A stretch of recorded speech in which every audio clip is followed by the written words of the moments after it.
Salut à toutes et à tous. La composition chimique des étoiles de l'amas globulaire NGC 2005 diffère nettement de celle des autres étoiles du Grand Nuage de Magellan. C'est la première preuve de la fusion de galaxies naines en dehors de la Voie lactée. Cette observation d'une équipe italienne est publiée dans Nature Astronomy.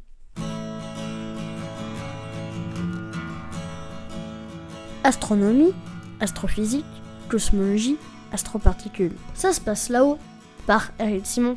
On sait que notre galaxie a grandi en absorbant des galaxies plus petites.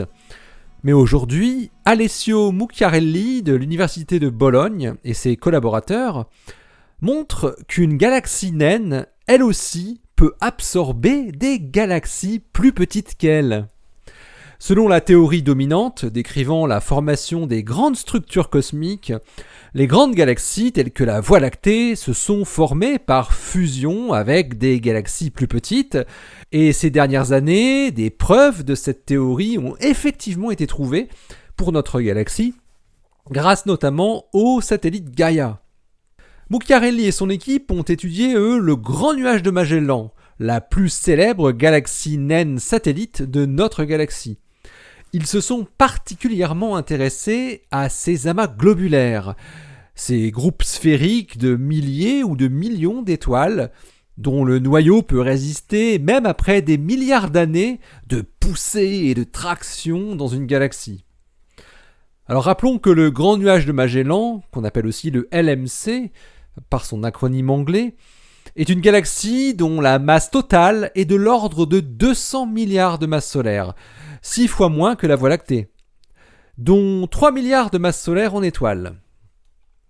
Les chercheurs italiens ont analysé la composition chimique de 11 amas globulaires du LMC grâce à des observations spectroscopiques par le Very Large Telescope et les télescopes Magellan au Chili. Sur les 11 amas globulaires étudiés dans le Grand Nuage de Magellan, l'un d'entre eux présente une composition chimique nettement différente. Il s'agit de l'amas globulaire NGC 2005. Cet amas contient environ 200 000 étoiles et il est situé à 0,23 kPa du centre du Grand Nuage de Magellan, ce qui fait 750 années-lumière.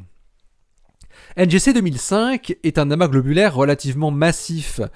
Sa masse est de l'ordre de 200 à 300 000 masses solaires. Alors ce qu'ont remarqué Mucciarelli et ses collègues, c'est que NGC 2005 contient beaucoup moins de zinc, de cuivre, de silicium et de calcium que les 10 autres amas. Les chercheurs mesurent des rapports d'abondance qui sont systématiquement plus faibles que ceux mesurés dans les autres amas globulaires du LMC, avec pourtant des métallicités similaires, qui est l'abondance en fer par rapport à l'hydrogène. Cette sous-abondance est visible pour presque tous les éléments, y compris des éléments comme le silicium, le calcium, le scandium, le titane, le vanadium, le manganèse, le cobalt, le nickel, le cuivre, le zinc donc, le barium, le lantane et même l'europium, qui se forment pourtant à partir de différents canaux de nucléosynthèse, c'est-à-dire à partir de supernovas à effondrement de cœur ou thermonucléaires, d'hypernovas et de processus de capture lente et rapide de neutrons.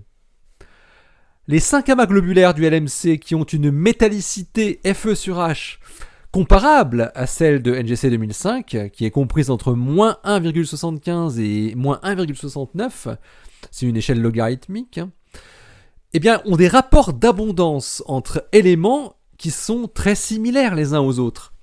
Ils constituent un groupe homogène d'amas partageant la même chimie. Ces amas se sont donc formés dans des environnements qui ont connu une histoire d'enrichissement chimique similaire, probablement dans le LMC lui-même. Mais les fortes différences chimiques entre NGC 2005 et ce groupe d'amas indiquent un chemin d'enrichissement chimique complètement différent. Pour Mucciarelli et ses collaborateurs, cela révèle que NGC 2005 ne peut pas s'être formé dans le même environnement que le reste des amas du LMC à cette métallicité, mais qu'il doit être né ailleurs, dans un système qui a converti son gaz en étoile à un rythme plus lent. En d'autres termes, l'amas doit être une relique d'une petite galaxie qui a été absorbée par le LMC il y a plusieurs milliards d'années. Une époque où le grand nuage de Magellan n'était pas aussi grand qu'aujourd'hui. Au fil du temps, la majeure partie de la petite galaxie aurait été disloquée et la plupart des étoiles dispersées, mais son cœur aurait subsisté sous la forme de l'amas globulaire NGC 2005. Le fait que l'abondance en zinc relativement à l'abondance en fer soit si faible dans NGC 2005 par rapport aux autres amas globulaires du grand nuage de Magellan fait dire aux chercheurs qu'il s'est formé à partir d'un gaz faiblement enrichi par des étoiles massives. En effet, dans le cadre de nos modèles, le zinc provient principalement d'étoiles massives de plus de 30 masses solaires, de faible métallicité explosant en hypernova. Si la formation de ces étoiles massives est supprimée, moins de zinc est formé, ce qui entraîne un rapport zinc sur fer globalement plus faible. Or, il a été récemment démontré que les très faibles taux de formation d'étoiles qui sont attendus dans les systèmes stellaires pauvres en métaux et à faible luminosité conduisent à une limite supérieure de masse dans la fonction de masse initiale, ce qu'on appelle l'IMF, à l'échelle de la galaxie, c'est-à-dire donc la répartition des masses des étoiles, qui est faible. Alors en considérant des taux de formation d'étoiles inférieurs à 5-10 puissance moins 4 masses solaires par an, et une limite supérieure de masse de 40 masses solaires pour l'IMF de la galaxie, Mucciarelli et ses collègues obtiennent un ajustement remarquablement bon du rapport zinc sur fer qui est observé pour NGC 2005. Ils obtiennent ainsi la carte d'identité probable de la galaxie naine sphéroïdale qui était la progénitrice de NGC 2005. Une galaxie à très faible formation d'étoiles, pauvre en métaux et à faible luminosité, qui ne pouvait pas produire d'étoiles de plus de 40 masses solaires, donc produisant très peu de zinc. Cette découverte est une preuve observationnelle que le processus d'assemblage hiérarchique des galaxies a également fonctionné dans la formation de nos galaxies satellites les plus proches. Ce processus de formation hiérarchique des galaxies, des plus petites aux plus grandes, est une prédiction du modèle standard cosmologique lambda CDM. Jusqu'à aujourd'hui, on savait que le grand nuage de Magellan était une grosse galaxie naine qui était elle-même entourée de plusieurs galaxies naines plus petites, des galaxies naines sphéroïdales dont la masse totale correspond à environ 10% de celle de la galaxie autour de laquelle elles orbitent.